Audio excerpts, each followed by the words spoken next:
I always see this meme being shared by atheist accounts, pages, and groups on Facebook. But apart from the fact that the Philippines isn't a desert country, there are other things in this meme that are simply historically inaccurate and uninformed.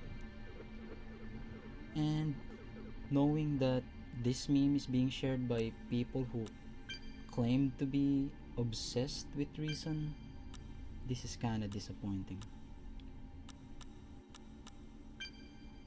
While the Philippines is a predominantly Catholic country, anti-clericalism and anti-Catholic propaganda has a long history in the archipelago. It started in the late 1800s at the start of the Philippine Revolution and the twilight of the Spanish Empire. Jose Rizal's novel, Noli Me Tangere, popularized the character Padre Damaso, the fictional, corrupt, abusive, and jealous friar. This caricature of Spanish friars stuck in the Filipinos' collective psyche. The anti-Catholic Katipuneros during those times executed priests as well as destroyed churches and vandalized religious images.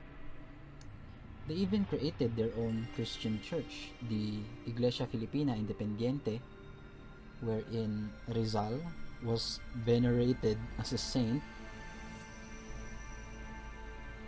I'm not gonna dwell on these topics in this video, but stay tuned to the channel for a future video about these topics. So, were Filipinos forced to convert to Catholic Christianity? Quick answer, no. A big fat no. No, we were not forced to convert to Christianity. In fact, we even gave our consent to convert to Christianity. Raha Humabon, the King of Cebu when Magellan arrived in the Philippines, consensually converted along with his wife Hara Humamay. He also encouraged his subjects to convert to Christianity. When he was baptized, he was given the name Carlos after King Charles I of Spain, and his wife, Humamay, was given the name Juana after Joanna of Castile. Magellan even gifted a Santo Niño image to Humamay, which is now known as the Santo Niño de Cebu.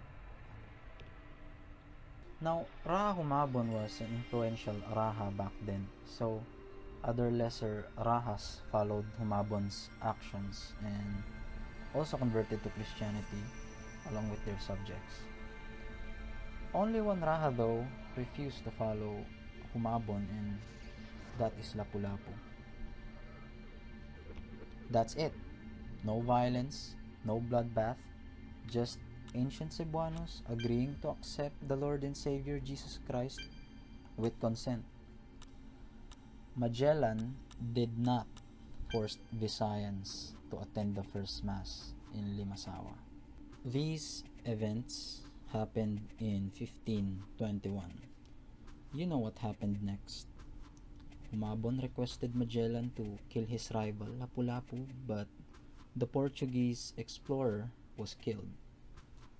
Magellan's crew left the Philippines and went back to Spain. Now, here is where things get complicated.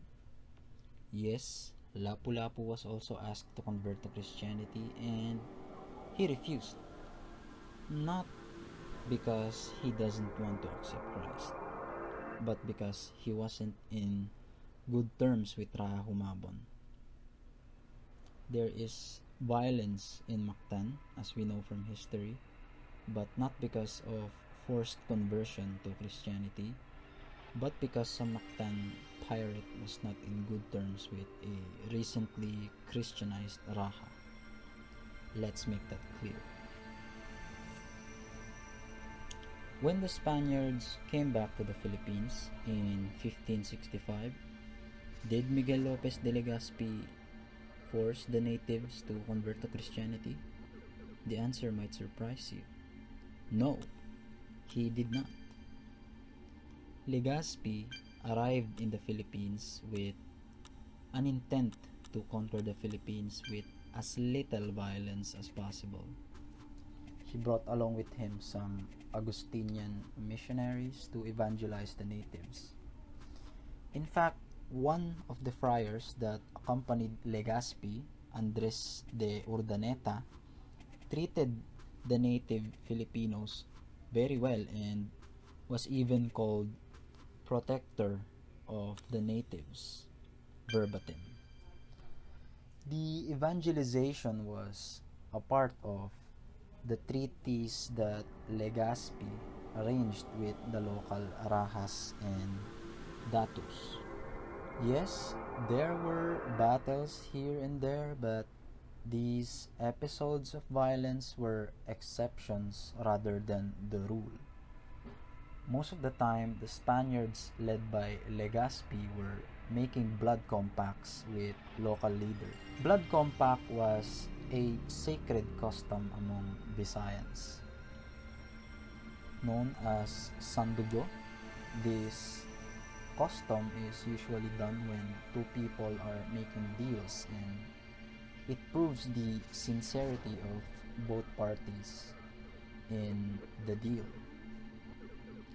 If you do a blood compact with someone, you are no longer strangers. You become brothers in blood.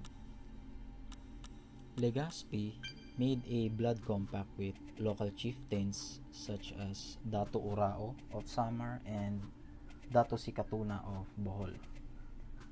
In some cases, natives just welcomed the Spaniards, like when Legazpi went to the kingdom of Madjaas in Panay. When he went to Manila, he made a peace pact with Manila's leaders Raha Sulaiman and Lakandula. Along with these treaties and peace pacts, natives' conversion to Christianity also happened. Again, no blood, no violence, just native rulers consensually converting to Christianity. Very different from what is being shown here in this meme. The artwork used in this meme is by Graham Cotton, and it depicts Spanish conquistadors in a battle with Native Americans, not Filipinos. The evangelization of the Americas may be violent, like what Christopher Columbus did with the Taino people, but that was not the case in the Philippines. The evangelization in the Philippines was relatively peaceful, and the natives, the Filipinos, even gave their consent to have themselves baptized. So, how did this become this? Well, ignorance of history and too much fanaticism to the ideology of new atheism, that they would hold on to even fringe theories just to go anti-religion. So, that's all. See you around, guys. Thanks for watching.